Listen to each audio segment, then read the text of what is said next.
다시 한번 기도드리겠습니다. 우리 하나님의 크신 은혜와 또 사랑을 감사드립니다.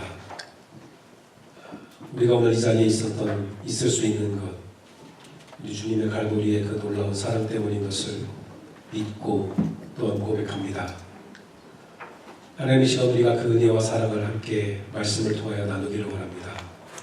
전하는 자에게나 또 듣는 모두에게 주의 성령으로 함께하여 주시옵소서. 예수 그리스도 이름으로 간절히 기도드리옵나이다.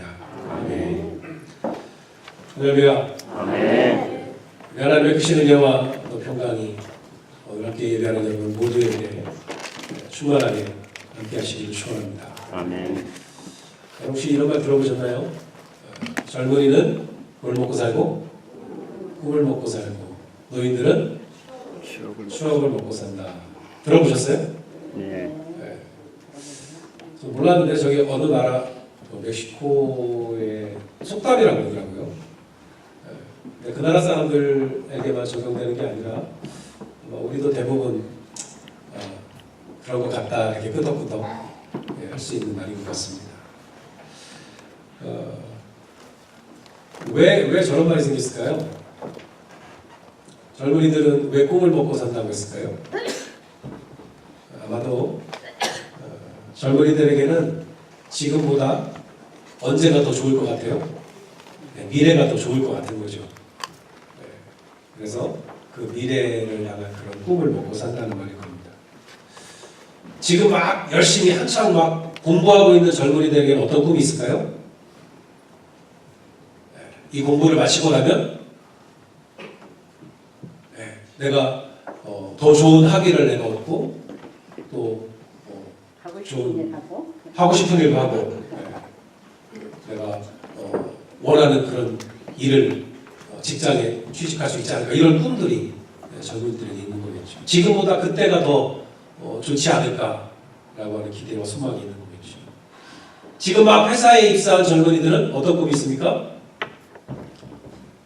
시간이 지나면 지금은 말단이지만 승진도 하고 승진하면 연봉도 많아지고 회사에서 나를 언젠가 알아줄 날이 오지 않을까 중요한 역할을 하게 되잖아. 그런 꿈이 있겠죠. 이제 막 데이트를 시작한 젊은이들에게 어떤 꿈이 있습니까? 오래되셔서 잘 기억이 안 나시는 거예요? 데이트를 해본 지가 언제인지?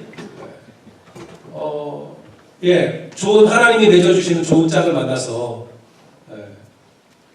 아름다운 가정을 이루고 싶은 그런 꿈들이 아마 있을 겁니다. 그래서 젊은이들은 그 꿈을 먹고 산다는 거겠죠. 노인들은 왜 추억을 먹고 삽니까?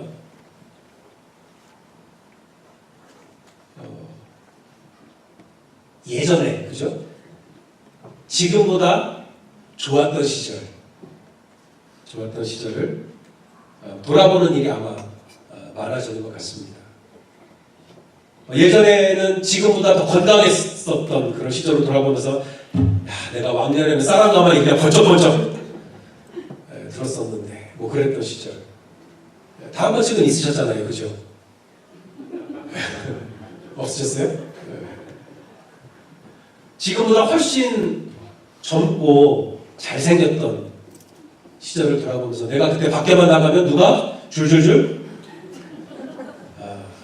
동네 막 천하 총각들이 막 나 한번 만나려고 얼굴 한번 보려고 줄줄줄 따라다녔다고 허풍을 치기도 하고 내가 지금은 은퇴했지만 내가 한참 때는 말이야 내가 눈만 한번 부릅뜨면 내 아랫사람들이 그냥 벌벌 떨었다는 아무도 믿지 않는 그런 말들을 막 지난 날을 추억하기도 합니다. 그러고 보면 젊은이들도 그렇고 그리고 노인들도 마찬가지입니다. 가장 좋았던 혹은 앞으로 좋아질 그런 좋은 때를 어떤 사람은 바라보고 또 어떤 사람은 뒤돌아보면서 그 때를 생각하면서 먹고 사는 것 같습니다.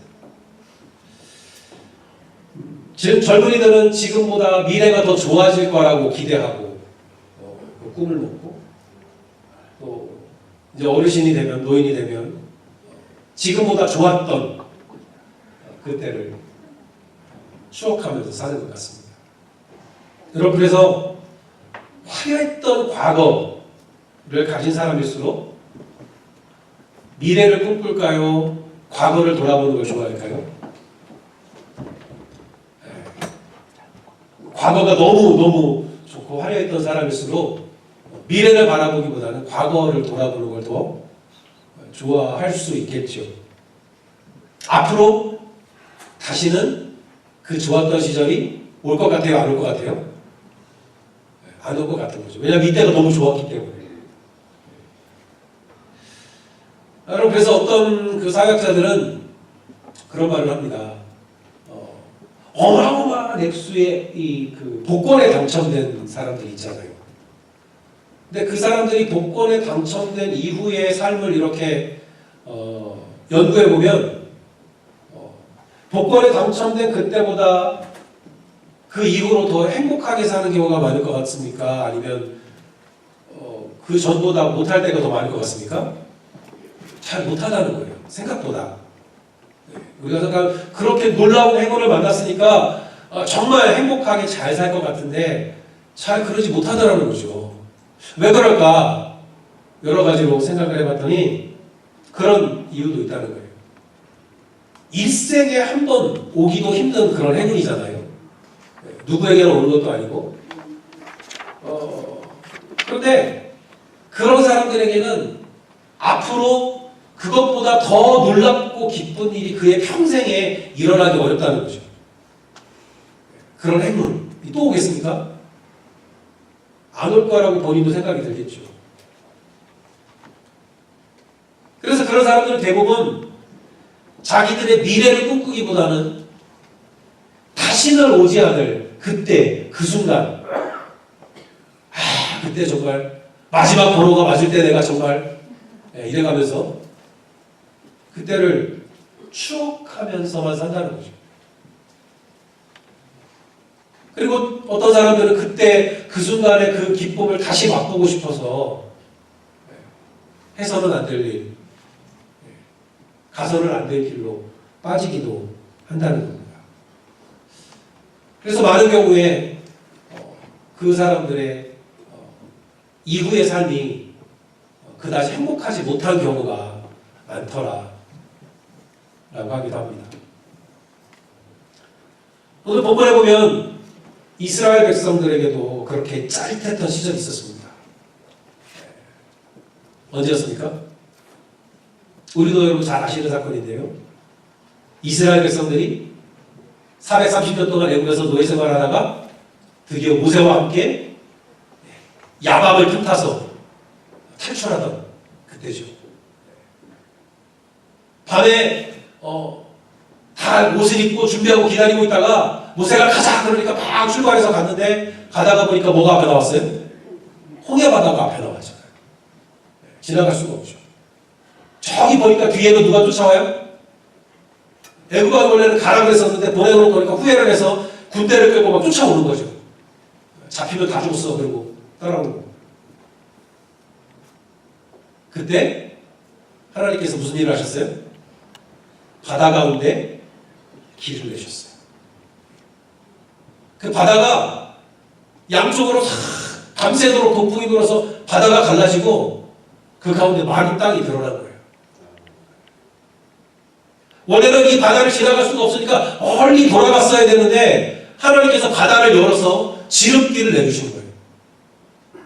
그래서 이스라엘 백성들이 그 바다를 배 타고 아니 헤엄쳐 아니 날라서 아니 어떻게 걸어서 건넜다는 거예요. 그런 경험을 가지고 있습니다.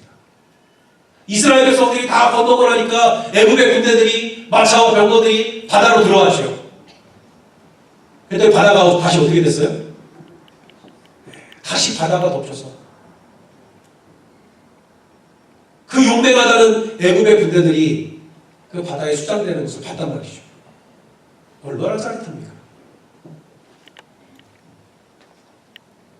여러분, 이 사건은 이스라엘 민족들이 결코 잊을 수 없는 사건이었습니다. 하나님께서 이스라엘을 애굽의 노예 생활에서 구해내신 그런 사건일 뿐만 아니라 야, 그 하나님이 여호와 하나님이 우리 하나님이시구나. 우리를 구원하시는 하나님이시구나. 뿐만 아니라 우리 하나님 여호와 하나님께서 저 애굽의 그 많은 신들보다 훨씬 더 강하신 분이구나. 그건 경험한 사건입니다.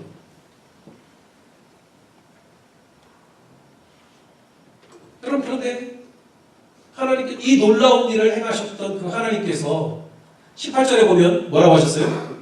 너희는 그 일을 어떻게 하라고요? 기억하지 말라는 거예요. 옛날 일을 생각하지 말라. 왜 그러실까요? 여러분, 사실 믿음이라고 하는 것은 과거를 기억하는 겁니다. 거기서 출발하는 거예요. 예전에 우리에게 베푸셨던 은혜를 결코 잊어서는 안 되는 거거든요. 예전에 베푸셨던 그 은혜를 지금도 그리고 앞으로도 나에게 베푸실 것을 믿는 것, 그게 믿음이거든요. 여러분, 그래서 이스라엘 백성들은 그 사건을 잊어버리면 안 되는 거거든요. 근데 하나님은 기억하지 말라. 왜 옛날 일을 생각하지도 말라. 왜 그러셨을까요? 그 이유는 하나님께서 이제부터 뭘 하신다고요? 새 일을 행하실 것이다. 내가 너희에게 새 일을 행할 거야. 그 예전에 너희들이 너무나 놀랍고 짜릿했던 그 순간을 기억하는 그거를 잊어버릴 정도로 놀라운 일들을 너희들에게 행할 것이다. 라는 거죠. 여러분, 하나님은 이스라엘이 과거를 기억하는 것은 좋지만 과거만 추억하며 살기를 원치 않으셨던 거예요. 과거에 좋았던 것만 추억하며 산다라고 하는 것은 앞으로는 그렇게 좋은 시절이 다시는 오지 않을 거라고 생각하는 것이기 때문에 그렇습니다. 하지만 하나님은 그것이 잘못된 생각이고 하나님에 대한 잘못된 태도라고 말씀하시는 거예요. 여러분, 과거에 그토록 놀라운 일을 행하셨던 하나님께서 이제는 그들에게 새 일을 행하실 거라는 거죠. 예전에 한번 그렇게 해주시고 이제는 모르겠다. 그때 했으니까 그거 퍼먹고 살아라. 그게 아니라 하나님은 여전히 지금도 이스라엘에게 새로운 일을 행하신다는 거예요. 여러분, 하나님께서 행하신다고 하는 새 일이 무엇입니까? 첫 번째는 광야에 뭐를 내신다고요? 길을 내신다는 거예요. 19절에 그렇게 되어 있습니다. 하나님께서 광야에 길을 내실 것이다. 반드시 내가 반드시 광야에 길을 낼 것이다. 여러분, 광야에 길이 있습니까? 없습니까? 광야에 가면 길이 있어요? 없어요? 광야에는 길이 없어요. 여러분, 그래서 사람들은 광야를 만나면 어디로 가야 할지를 알지 못합니다. 왜요? 길이 없기 때문에. 어디로 가야 할지. 여러분, 그러면 거기 머물러 있을 수 있습니까? 길이 없으니까 갈 바를 모르니까 머물러 있으면 되잖아요. 근데 머물러 있을 수가 없어요. 그럼 광야는 한낮에 태양이 얼마나 뜨겁습니까? 그리고 밤에는 추워요. 또 배고픈 들짐승들이 언제 어디서 공격해 올지 알 수가 없습니다. 그래서 머물러 있을 수가 없고 가기는 가야 되는데 뭐가 문제예요? 어디로 가야 할지를 모르겠다는 거예요. 그게 광야입니다.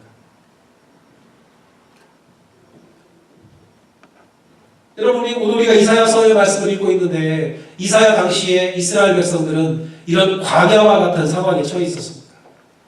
여러분, 밖에서는 북이스라엘을 멸망시켰던 아수르의 왕 사네립이 유다를 공격해왔어요. 이미 몇 개의 성이 다 빼앗긴 상태입니다. 밖에서는 그렇게 공격해오죠.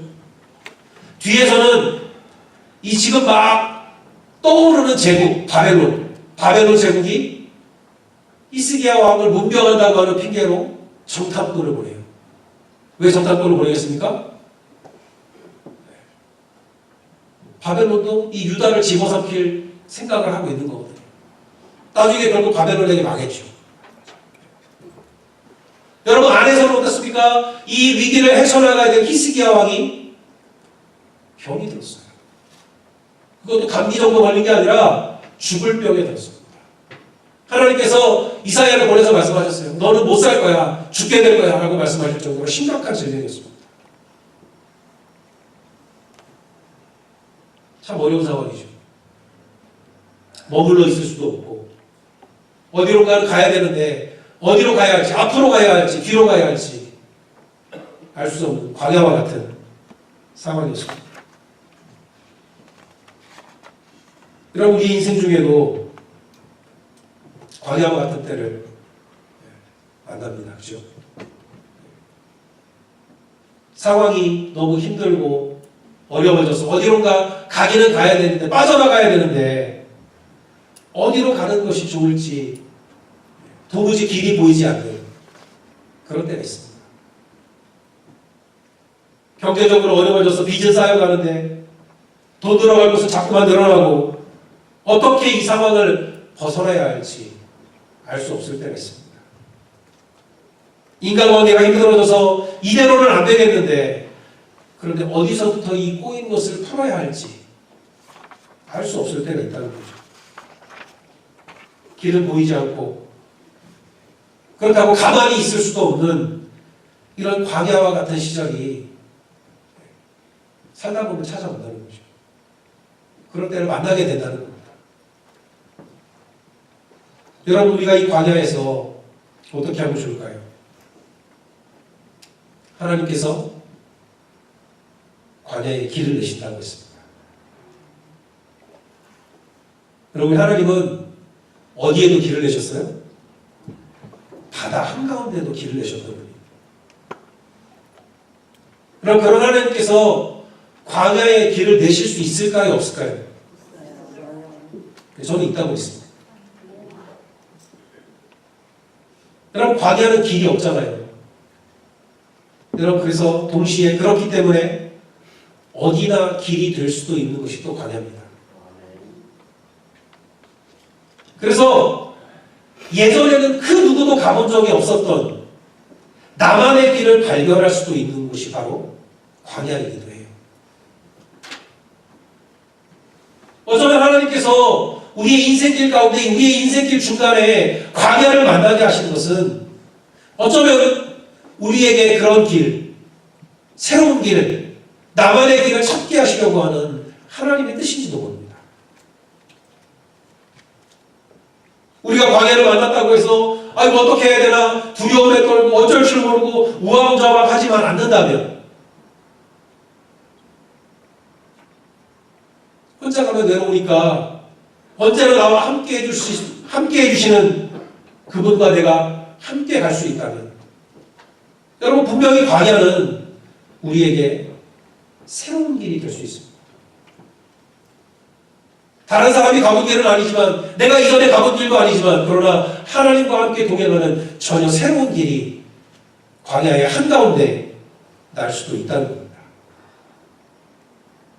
여러분, 광야는 넓습니다. 그래서 한번 들어가면 끝이 잘 안 보여요. 언제 이 광야가 끝날지 알 수가 없어요. 그런데 광야가 넓기는 하지만 끝이 없는 것은 아닙니다. 광야도 끝이 있어요. 우리가 나와 함께 하시는 하나님의 손을 붙들고 포기하지 않고 끝까지 간다면 우리는 이 광야를 통해서 하나님께서 우리에게 허락하시는 새로운 길을 그 광야에서 찾게 될 줄을 믿습니다. 그러면 하나님은 광야에 길을 내시는 분인 것을 믿으시기 바랍니다. 두 번째는 사막에 강을 내신다는 거예요. 사막에. 역시 19절에 있는 말씀입니다. 반드시 내가 사막에 강을 내리니. 사막에 없는 게 많지만 사막에는 뭐가 제일 없습니까? 물이 없죠. 물이 귀한 곳입니다. 여러분, 그런데 강에는 물이 많아야 되잖아요. 그죠? 쫄쫄쫄 흐르는 시냇물을 우리가 강이라고 그러지 않잖아요. 적어도 강이라고 부를 수 있으려면 그만한 물의 양이 있어야 우리가 강이라고 부르는 거죠. 여러분, 그런데 물이 없는 사막에서 어떻게 물이 풍부해야 있을 수 있는 강이 있을 수 있을까요? 하나님 어떻게 그 사막에 강을 내신다고 하셨어요? 오아시스 하나 파줄게 이게 아니고 시냇물을 내가 흐르게 할 수 있어 이게 아니라 어떻게 사막에 강을 내시겠다고 하시는 건가요? 그럼 사실 사막에도 강이 있습니다. 바로 와디라고 불리는 강이에요. 저기 길 같죠? 저게 강입니다. 다만 뭐가 없어요? 물이 없을 뿐이에요. 이 강은 평소에는 말라 있습니다.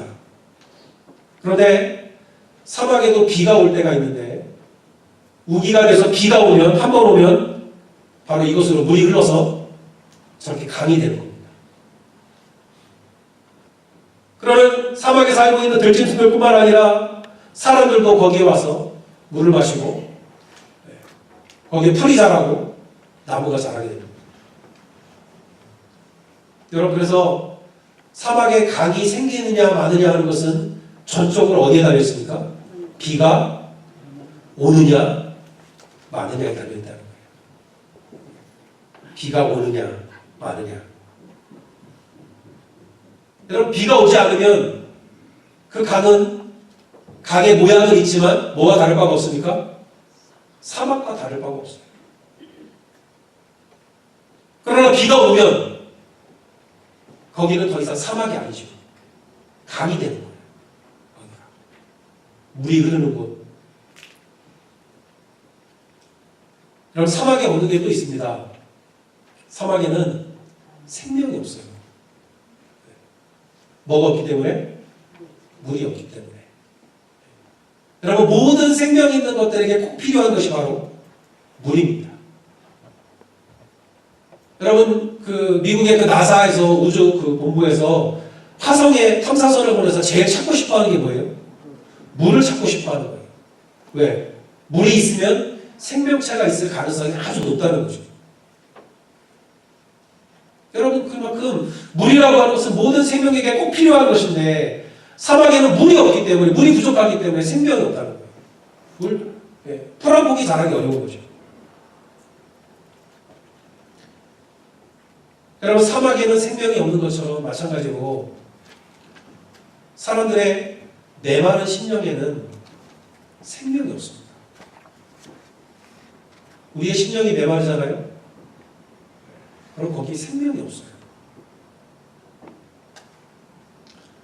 여러분 혹시 최근에 너무 웃어서 눈물이 찔끔 났던 적 있으신가요? 눈물이 날 만큼 웃어본 적 있어요? 즐거워서. 언제쯤이에요? 네. 고맙습니다. 아니면 누군가와 함께 슬퍼하면서 울어본 적 있으신가요?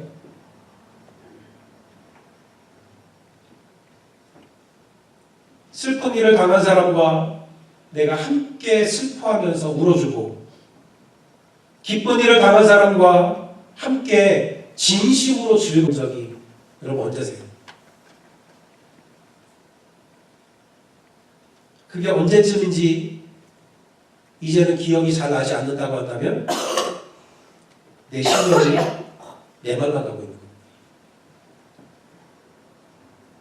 예수님은 그렇게 심령이 메말라가고 있는 이 세대를 안타까워하셨어요. 우리가 피리를 불어도 너희가 춤을 출 줄 모르고 우리가 슬프게 울어도 너희가 우리와 함께 울어주지 않는다 라고 하셨어요. 너희들의 심령이 메말라가고 있다는 거죠. 생명을 잃어가고 있다는 거죠. 사도 바울도 말합니다. 우리 그리스도인들은 마땅히 우는 자들과 함께 우고 또 즐거워하는 자들과 함께 즐거워야 된다는 거예요. 그게 마땅하다는 거예요. 왜 그렇습니까? 심령이 메마른 곳에는 생명이 없기 때문에 그렇습니다.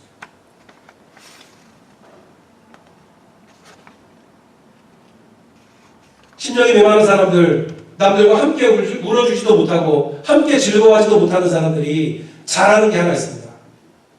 뭘 잘하는지 아세요? 화를 잘 냅니다. 여러분 그 마른 땅을 걸어가면 뭐가 푸석푸석 솟아올라요? 먼지가 팍팍 솟아오르죠. 발만 디뎌도. 그런 것처럼 심령이 메마른 사람들은 조금만 건드려도 뭐라 그러죠? 요즘 멘탈이라 그러나요? 그게 확 부서져가지고 먼지처럼 화가 확 피어오르요.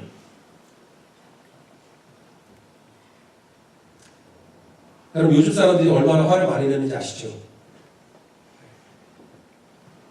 운전하다가 서로 좀 시비가 붙으면 화가 나서 어떤 사람은 끝까지 쫓아가서 그 집까지 따라가서 결국에는 총 쐈더라고요.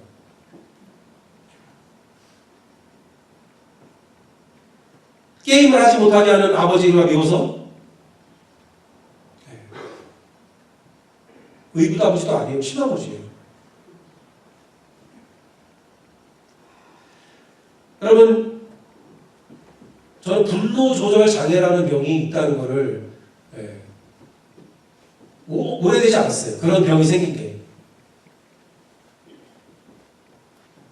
여러분 내가 요즘 사소한 일에도 부쩍 화를 많이 내고 있는 것 같으면 혹시 지금 내 심령이 메말라 있는 것은 아닌지 우리가 한번 돌아봐야 됩니다. 여러분 우리의 심령이 다시 촉촉해지려면 어떻게 해야 됩니까? 여러분 사막에 강이 흐르려면 어떻게 해야 되죠? 비가 와야 되잖아요. 마찬가지로 우리의 심령이 메말랐던 심령이 다시 촉촉해지려면 전적으로 하나님의 은혜가 있어요. 아멘. 우리의 메마른 심령이 다시 촉촉해지고 물이 흐르고 들짐승이 와서 물을 마시고 그 생명이 회복되려면 반드시 하나님의 은혜가 있어요. 이런 하나님의 은혜를 우리가 은혜의 단비라고 말하기도 하고 성령의 감동이라고 말하기도 하고 혹은 성령의 충만함이라고 말하기도 합니다. 예수님은 그런 상태를 뭐라고 하셨습니까? 그 배에서 뭐가 흘러나온다고요? 생수의 강이 흘러나온다. 말할 틈이 없는 거죠.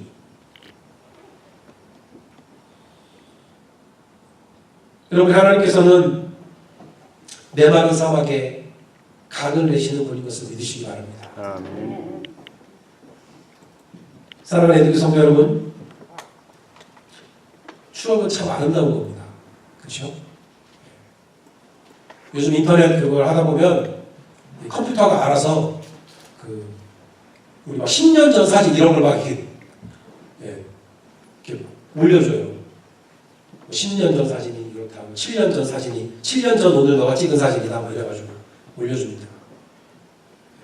사진을 올려주면 꽤 한참 동안 이렇게 보게 되는 것 같아요. 사진을.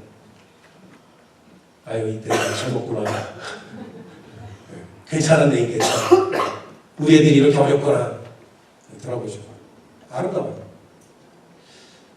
여러분 하지만 추억이 참 아름다운 것이지만 우리의 전성기는 아주 오지 않았습니다. 그때도 좋았지만 그러나 우리의 가장 좋은 시절은 아직 오지 않았다는 거예요. 언제 옵니까? 이제 올 거예요. 왜 이제 옵니까?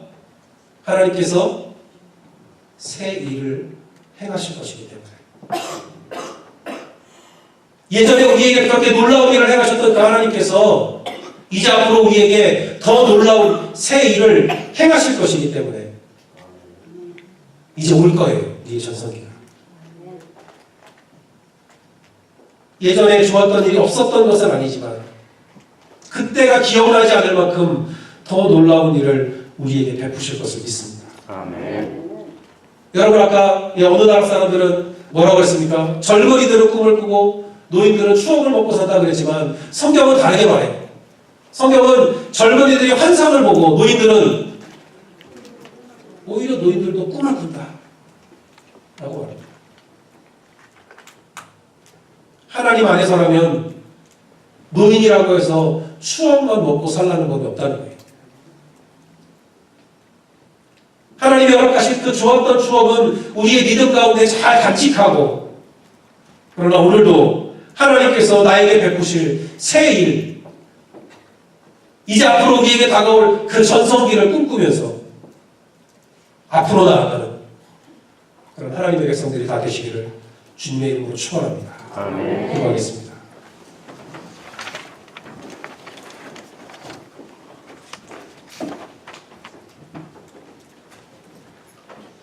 광야에 길을 내시고 사막에 강을 내시는 우리 하나님의 그 은혜와 사랑을 믿습니다. 우리 앞에 새 일을 행하실 그 약속을 믿으며 오늘도 주님과 함께 동행하는 저희들 되게 하여 주시옵소서. 아멘. 예수 그리스도 이름으로 간절히 기도드리옵나이다. 아멘.